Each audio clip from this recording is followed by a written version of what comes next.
Saí da casa da minha mãe, me mudou tanto como pessoa, profissional, mudou a minha vida por completo.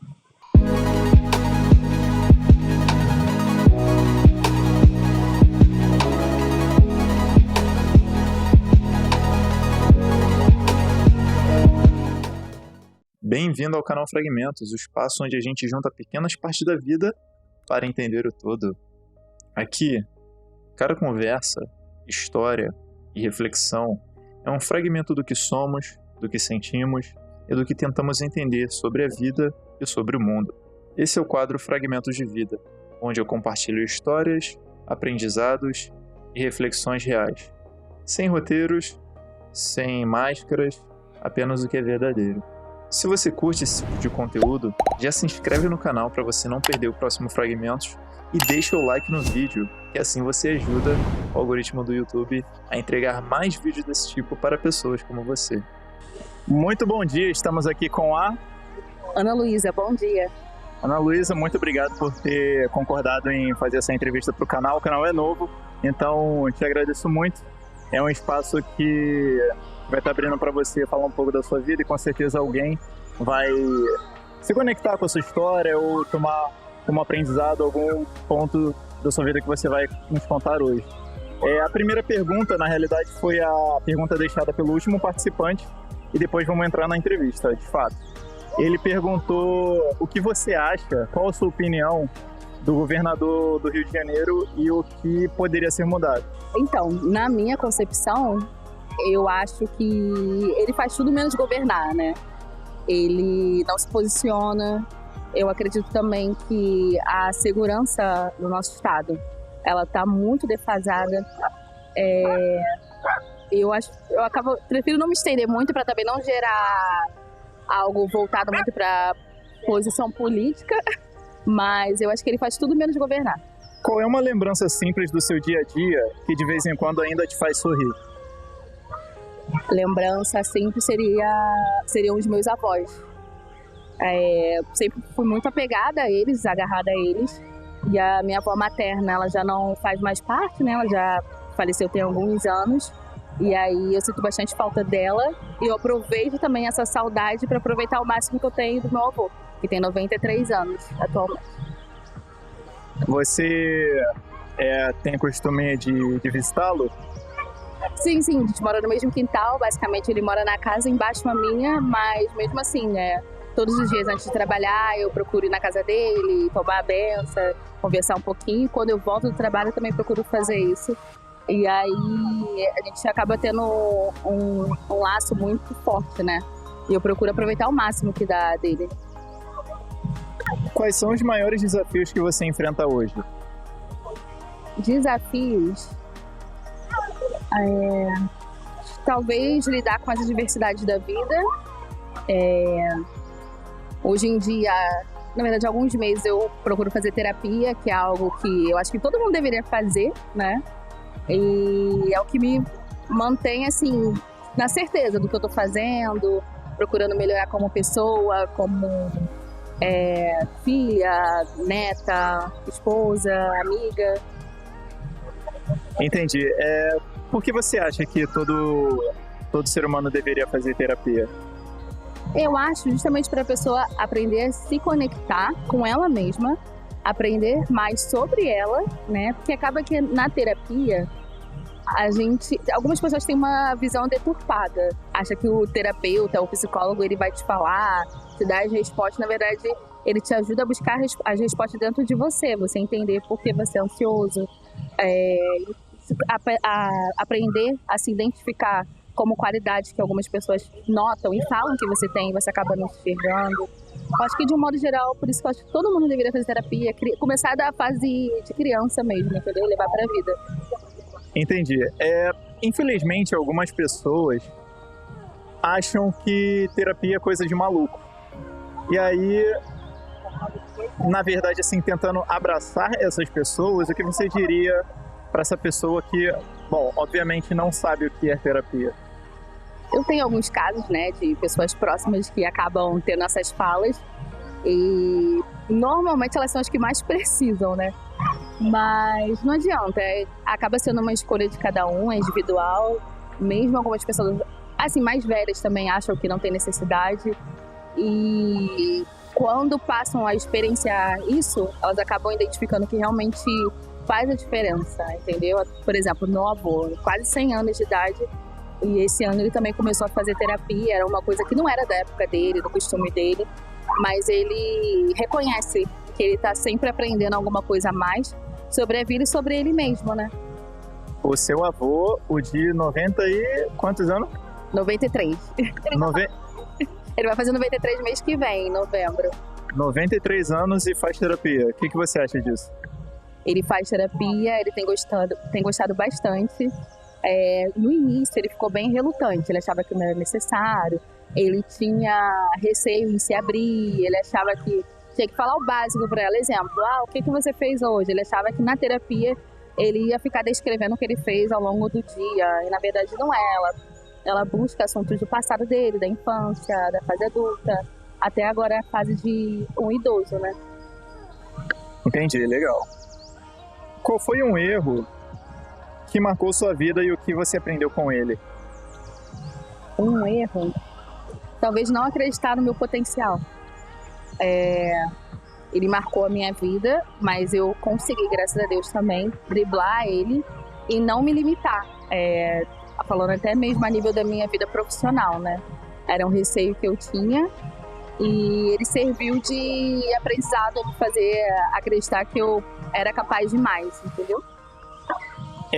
No caso, por quanto tempo, assim, na sua percepção, por quanto tempo você não acreditou no seu próprio potencial? Nossa, eu fiz, nesses últimos dias, fiz 33 anos, né? Eu acho que até os 32. Então, assim, eu comecei a acreditar em mim mesma esse ano, realmente. Entendi, legal. Qual foi a decisão mais difícil que você já precisou tomar e como isso mudou quem você é hoje? A decisão mais difícil foi sair da casa da minha mãe. Me mudou tanto como pessoa, profissional, mudou a minha vida por completo. Já fazem 6 anos, mais ou menos. E aí, a partir disso, eu construí a minha vida. Hoje eu tenho minha casa, tenho minhas coisas.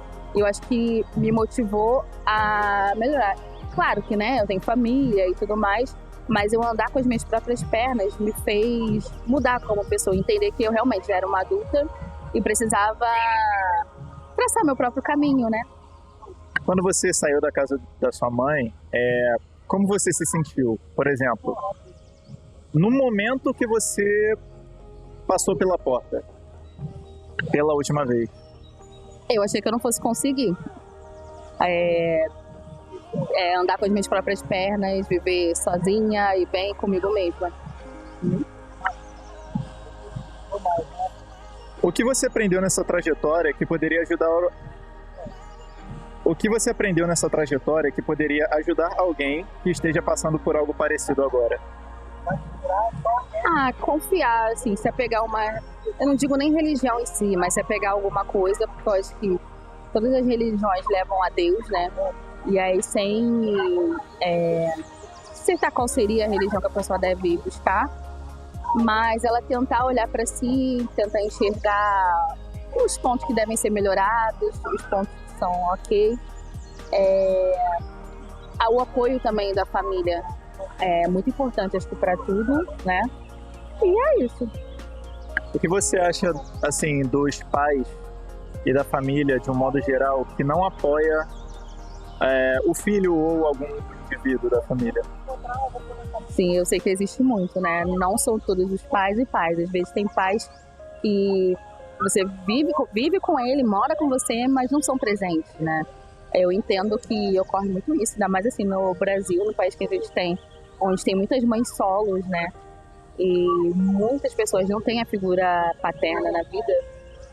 E assim, tentar aceitar, primeiro de tudo, aceitar que não terá e tentar viver bem consigo mesmo e não ficar carregando pra si amarras ou mágoas, pessoas, porque isso só faz mal pra gente mesmo, né? E a vida é tão curta.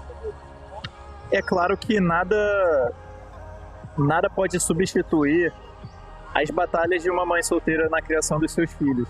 Mas você acredita que que essa mãe solteira também pode cumprir um papel de pai? Então, é bem delicado esse tópico, né? Eu acho que não. Apesar de que muitas mulheres conseguem viver sozinhas, são totalmente dependentes, só que acaba que ficam sobrecarregadas, né? Apesar que mulheres dão conta de tudo e muito mais, assim, não precisa, às vezes, de um homem só estar para ali marcando presença e não tendo nenhum vínculo de afetividade com as crianças ou com a própria companheira, né? Mas ela não vai substituir, porque ela teve um companheiro, né? Gerou uma criança. Mas, assim, a partir daí, ela assumir que ela é dona da própria vida, ela colocar a família debaixo do braço e seguir a vida, ela consegue sim. Consegue criar seres humanos incríveis também, né? Não, sim, digo porque, de fato, tem mães que cuidam e criam perfeitamente de seus filhos. Mas o que eu digo é o seguinte, independente se é filho ou filha, menino ou menina, a falta de uma figura paterna pode influenciar na criação dessa criança, seja menino ou menina. E aí, nesse caso, qual é a sua opinião sobre isso? Eu acho que pode influenciar, sim. Eu não sei. A minha opinião com relação a isso é que a mulher consegue dar conta, ela consegue criar, sim, os filhos, filhas sozinha. A figura paterna vai fazer falta em algum momento, sim. E tentar dialogar bastante com as crianças, né, que vão se tornar adultos futuramente, para que eles compreendam que não é culpa deles, né, não ter a presença paterna, que eles conseguem ser incríveis, que eles, se for um homem, né, se futuramente ele vier a criar uma família, para ele buscar ser o melhor que ele puder, ele tentar ser o mais presente possível, apesar dele não ter tido essa figura paterna. E as mulheres também, né? Independente, ela também saber que ela pode ser autossuficiente independente de um homem. Ok. Se você pudesse voltar no tempo e mudar só uma coisa, o que mudaria? Se eu pudesse mudar, eu teria aproveitado um pouco mais a minha avó materna. Por quê? Eu acho que ela faleceu muito nova, entendeu? Apesar que eu aproveitava, mas eu não tinha consciência, era criança, né? Mas aproveita aquela coisa de casa de vó, ficar lá com ela, ajudar ela a fazer as coisas. E a gente nunca sabe, né, quando é o último dia, o último abraço, o último cafezinho da tarde que a gente vai tomar com alguém. Teria aproveitado mais. Entendi, muito legal. Você se lembra de uma vez em que chorou em público e o que aconteceu? Chorei em público? Em público eu não lembro. Pode ser, assim, por algum motivo bom também. Na minha formatura. No nível superior, eu chorei em público. Você se formou em quê? Me formei em administração em 2018. No caso, você escolheu a administração, foi escolha sua ou foi para realizações de pai ou mãe? Porque às vezes isso acontece em algumas famílias. Sim, não, na verdade foi escolha minha. Eu já tinha feito técnico de administração. Eu tinha iniciado a minha vida profissional como jovem aprendiz, né? Para essa parte administrativa. E aí depois que eu terminei o técnico, eu optei por fazer a faculdade. Mas foi escolha minha. Entendi, legal. O que mais te motiva a continuar todos os dias? Acreditar que a gente tem que viver um dia após o outro, como se fosse o último. Acreditar que a vida que a gente leva, né, o que a gente tem, a gente deveria ser grato por tudo que temos, porque a gente sabe que tem pessoas em situações delicadas, situações ruins e tristes, e a gente poder tirar disso sempre um motivo para agradecer e não acordar tipo, caramba, hoje tem que trabalhar, que saco, tem que trabalhar, já tô cansado de trabalhar. Não, encarar aquilo ali como sendo algo necessário para si e ser grato. Qual foi a última vez em que você riu de verdade, deu aquela gargalhada de doer a barriga? Ontem mesmo. O que aconteceu? Então, a gente estava no quintal de casa, algumas pessoas da minha família, e a gente contando alguns casos antigos, ou rindo mesmo situações. Enfim, foi algo bobo, mas a gente morreu de rir, literalmente. É aquela risada que a vizinhança toda consegue ouvir? Sim, eu tive isso. Mas ela parte de você ou de algum outro familiar? De todos. Entendi. Se você tivesse agora um microfone que o mundo inteiro pudesse ouvir, o que você diria? Ai, gente, só viva. Viva, não perturba a vida de ninguém, seja feliz, seja grato, procure sempre ajudar o próximo também, né? Criar empatia, né? Que acaba sendo um hábito, né? Você tem que exercitar isso, você procurar tentar ver, se colocar realmente no lugar do outro e entender que tem pessoas em situações delicadas, você buscar ver algo que você possa ajudar para agregar na vida de alguém, crianças, idosos, enfim. Uma pergunta sobre inteligência artificial. Você acredita que ajuda, que atrapalha? Qual a sua opinião sobre isso? Eu sou meio a meio, porque na minha casa o meu marido ele gosta muito. A gente tem a Alexa, ela é totalmente automatizada, mas eu ainda fico com um pouco de receio, assim, no nível de não passar meus dados pessoais, né? Porque sabe-se lá onde isso vai parar. Mas eu gosto da autonomia. Você acredita que a IA, hoje, atualmente, pode fazer tarefas de forma mais eficiente do que um homem? Claro que depende da tarefa, obviamente, mas algumas tarefas. Eu acredito que sim, assim, falando o caso que a gente vivencia, né? Como eu já mencionei anteriormente, tem meu avô de 93 anos, ele é deficiente visual atualmente, né? Ele não nasceu cego, mas ele ficou com o passar dos anos. E aí a gente busca automatizar o máximo de coisas possíveis para que ele tenha mais liberdade, né? Mais autonomia. Hoje em dia ele tem a Alexa, que ele é super adaptado com a Alexa. Ele pede, ele pergunta que horas são, que dia é hoje, ela responde. Ele não usa 100% dela, porque é um idoso também. Mas ele aproveita também. Hoje em dia ele liga o fone de ouvido, ele já conecta na Alexa, ele já escuta o terço que ele é devoto, ele já escuta as notícias, e é algo que ele se mantém conectado. Então, assim, você veja, uma pessoa de quase 100 anos tá mais automatizado, ele usa bastante da inteligência artificial, né? Tem pessoas que são mais reticentes, tem mais receio, né, de utilizar, mas eu acho que é válido. Principalmente pessoas com necessidades especiais ou com algumas limitações. Você tem algum certo tipo de receio ou medo em relação ao avanço da tecnologia? Eu tenho receio com relação ao vazamento de dados. Somente isso. Assim, mais nada. Expandindo os horizontes. Esse é o seu único receio em questão aos dados? Sim, em questão aos dados. Eu até acompanhei algumas matérias da China, né? Em que hoje em dia eles têm drones, eles estão tentando colocar tipo um carro que sobrevoa, como se fosse um carro meio avião, né? Também lá ele já entrega, ele já não tem mais moto Uber, né? É um robô. E isso é ruim a longo prazo porque vai chegar a uma escassez de funcionários, né? Motor Uber, esses motoboys, né? Que fazem entregas. Mas a nível de autonomia... Escassez não, no caso não vai ter... Você acha que não vai ter vaga por conta desses drones assim estarem substituindo o trabalho desses entregadores? Sim, a longo prazo isso vai ocorrer, né? Você acredita? Existe uma frase que diz assim: nenhum homem é melhor do que uma máquina, mas nenhuma máquina é melhor do que um homem com uma máquina. Qual é a sua opinião sobre isso? Concordo, porque precisou de um homem, né? Uma pessoa para poder gerar os comandos para que a máquina pudesse trabalhar.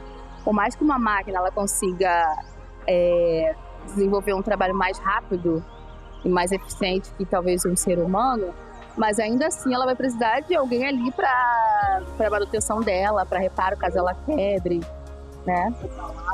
Entendi. E a última pergunta é: qual pergunta você deixa para o próximo participante? A pergunta que eu deixo é: qual a visão que ele tem sobre a vida, o que ele acha que é viver a vida de forma plena, né? Muito obrigado por ter concordado em participar do canal. Se esse fragmento te fez pensar ou refletir, deixe aí nos comentários o que você levou consigo. Às vezes, uma simples palavra pode mudar o dia de alguém. Ah, e não se esqueça de responder a pergunta do participante aí nos comentários também, assim você participa mais do canal ativamente. E se você ainda não fez isso, se inscreva no canal, deixe o like no vídeo e compartilhe esse vídeo com alguém da sua família, algum amigo seu, que você acha que vai gostar desse vídeo, desse conteúdo, ou que vai somar para a vida dele. E eu vou ficando por aqui, e eu te espero no nosso próximo vídeo semana que vem.